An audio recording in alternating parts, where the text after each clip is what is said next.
Question number 4,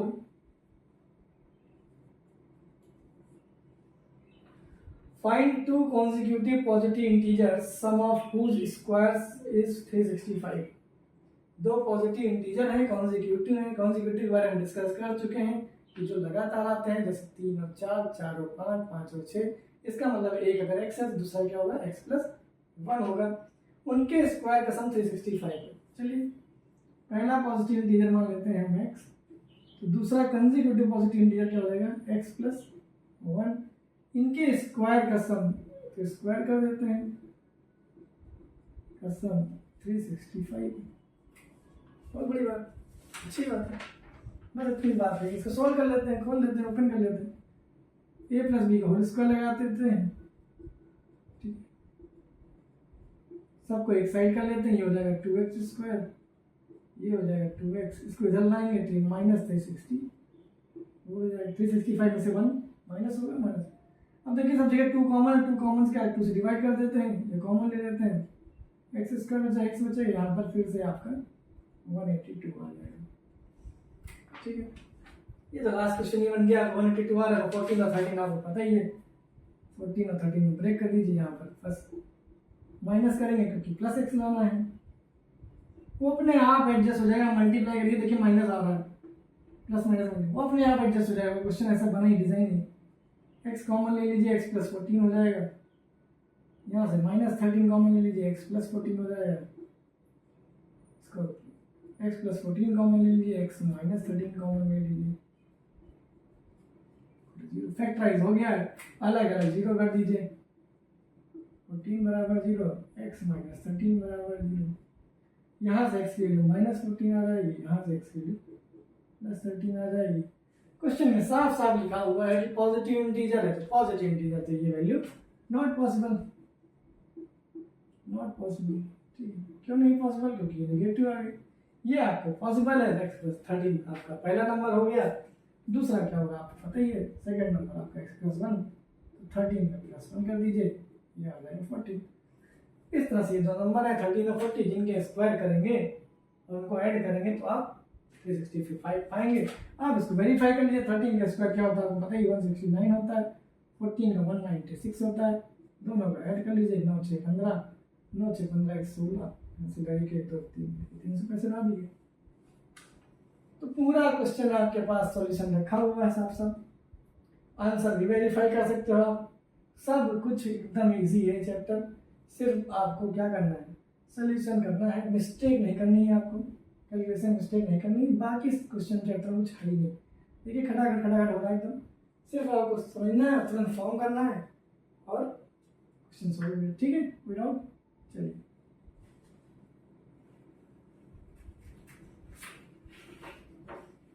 आज ये exercise पूरी करते हैं। नेक्स्ट देखिए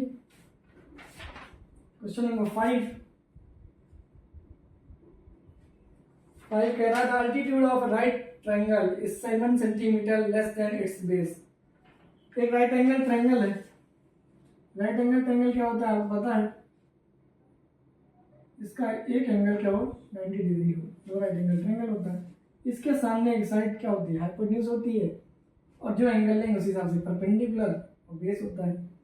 तो कह रहा है जो एल्टीट्यूड है, एल्टीट्यूड मतलब परपेंडिकुलर जो है वो बेस से 7 सेंटीमीटर कम है, बेस से 7 सेंटीमीटर कम है।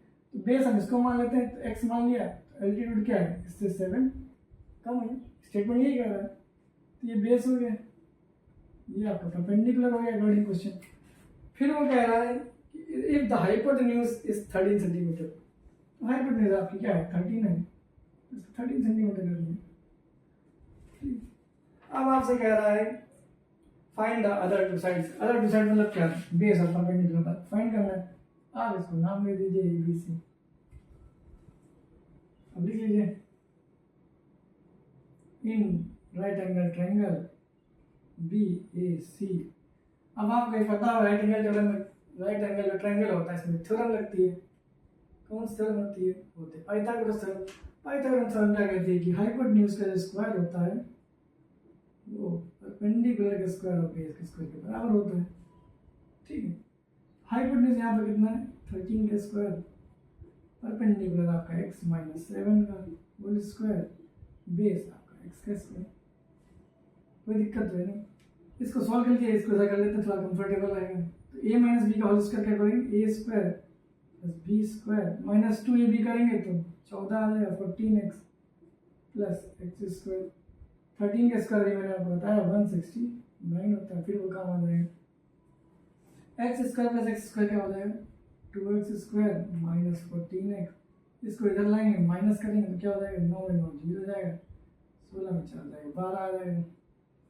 2 कॉमन मिला, फिर से 2 से डिवाइड कर दीजिए, एक्स स्क्वायर माइनस 7x और 60 इक्वल टू 0। आगे बात, इस तरह से हमारी क्वाड्रेटिक इक्वेशन तो फॉर्म हो गई। अब इसका सोल्यूशन निकालना है। सोल्यूशन निकालने का मैंने बताया, इसको मल्टीप्लाई करने में कितना चाहिए, 60 आना चाहिए। तो 60 किस किस की टेबल में आता है खुद ही बता दीजिए, बताइए। ये तो 160, 230, 320, 415, ठीक है, 512, ठीक है, 16 और भी जो भी कॉम्बिनेशन बने, ठीक है। क्यों 16, इसको मल्टीप्लाई करेंगे सबसे 60 आ रहा है, आ रहा है नहीं आ रहा, क्योंकि 60 क्या है हमारे टेबल में आ रहा है, इसलिए हम टेबल से कर रहे हैं। अभी लंबा कोई बड़ी डिजिट आती है तो उसको हम फैक्टराइज कर लेते हैं, उसके बाद उसको करते हैं। अब आप देखिए 7 लाना है तो आप देखिए किसी से 7 आ रहा है, इन सबसे नहीं आ रहा, सिर्फ 12 और 5 से 7 आ रहा, माइनस करने में तो कर लीजिए।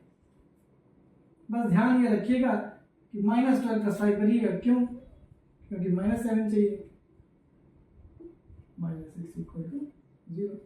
x कॉमन ले लीजिए, x - 12, यहाँ से +5 कॉमन ले लीजिए, x - 12। अब आप देखिए x - 12 कॉमन मिल गया है तो कॉमन ले लीजिए, क्या बचेगा, x बच जाएगा, वहाँ +5 बच जाएगा, 0 कर लीजिए। दोनों को अलग अलग 0 कर लीजिए तो x - 12 बराबर 0, दोनों फैक्टर को, और x बराबर x + 5 बराबर 0, x बराबर क्या रहेगा 12 और x बराबर आ जाएगा -5। अब आपको मालूम है x आपने क्या माना था, बेस माना था। बेस कभी निगेटिव हो नहीं सकता क्योंकि लेंथ है, ठीक है, वो पॉसिबल नहीं है। 12 बेस हो जाएगा, ठीक है। परपेंडिकुलर आप निकाल लीजिए, परपेंडिकुलर x - 7, 12 - 7 मतलब 5 सेंटीमीटर। अब यहाँ इंपॉर्टेंट है कि आप सेंटीमीटर जो लिखिएगा, नहीं तो आपके नंबर कट हो जाएंगे, क्योंकि यहाँ पर 13 सेंटीमीटर हाइपोटेन्यूज दिया हुआ है। तो देखिए कितना सिंपल क्वेश्चन था, सिर्फ आप समझिए, कुछ नहीं किया गया। फैक्टराइज 60 मिल गया था, 60 आपके दिमाग में बैठा ही, 12 पंचे 60 होता है, तो आपने 12 पंचे 60 डाल दिया। क्यों 12 पंचे डाला, 10 जगह 60 नहीं डाला, क्योंकि 12 और 5 घटाने पर 7 दे रहा था, 10 और 6 घटाने में जोड़ने पर 7 दे रहा था। इस तरह से क्वेश्चन हम सॉल्व कर लेंगे, ठीक है।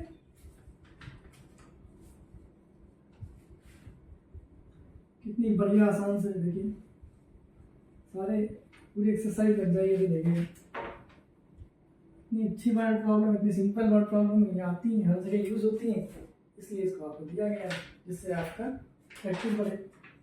लास्ट क्वेश्चन इसका है, क्वेश्चन नंबर 6।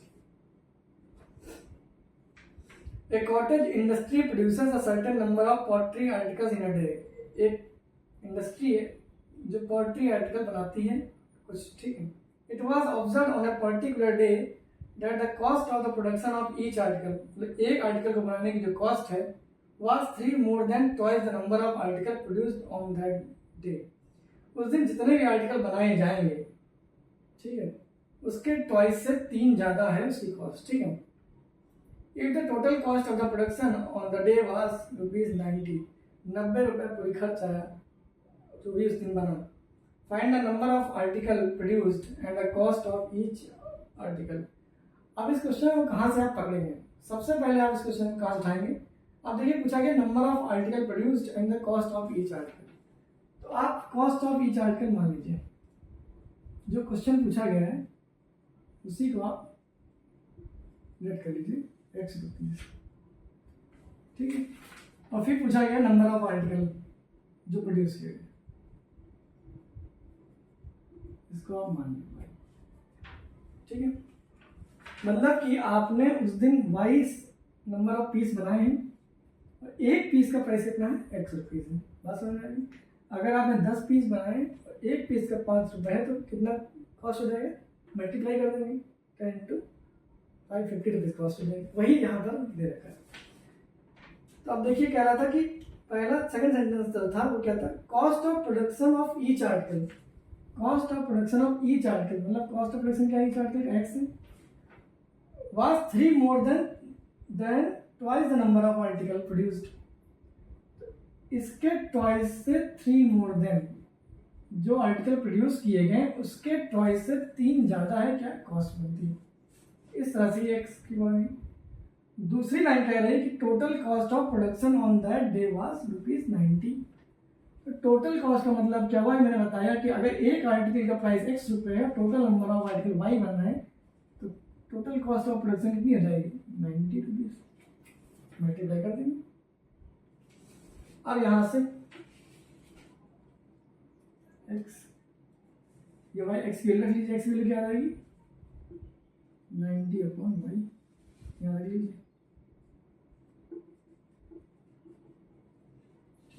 क्रॉस मल्टीप्लाई कर दीजिए, 90 = 2y² +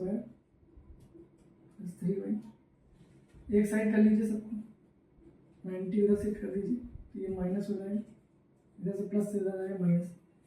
अब आप इसको देखिए क्वालिटी बन गई है 90 टू 180, 90 में 180 बनाना है और आपको 3 चाहिए प्लस करने को, ठीक है।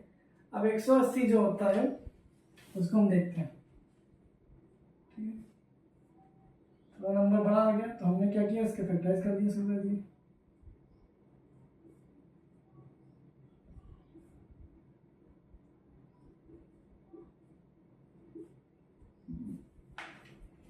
ठीक है, अब हमें चाहिए 180 तो आ गया है। अब हमें ऐसा बनाना है कि माइनस करने पर ही प्लस या माइनस ही करेंगे, क्योंकि यहाँ साइन मल्टीप्लाई है, -180 आ रहा तो माइनस ही करना पड़ेगा। माइनस करने पर 3 आ जाए, इतना ढूंढना है, वो कॉम्बिनेशन ढूंढना है। चलिए अच्छा आप देखिए 3 चाहिए, इसका मतलब जो दो नंबर होंगे बहुत करीब होंगे, ठीक है।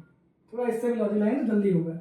अब देखिए 2 2 जा 4 3 12 और 5 3 15, एक तो 12 और 15 है, ठीक है। इन 3 को हमने लिया, फिर इन 2 को लिया। अब और सुनिए, आप 2 दूनी 4 कर लीजिए, 4 पंचे 20 कर लीजिए, क्या क्या बचा 3 करना बचा, ये भी 180 होता है आपको पता ही।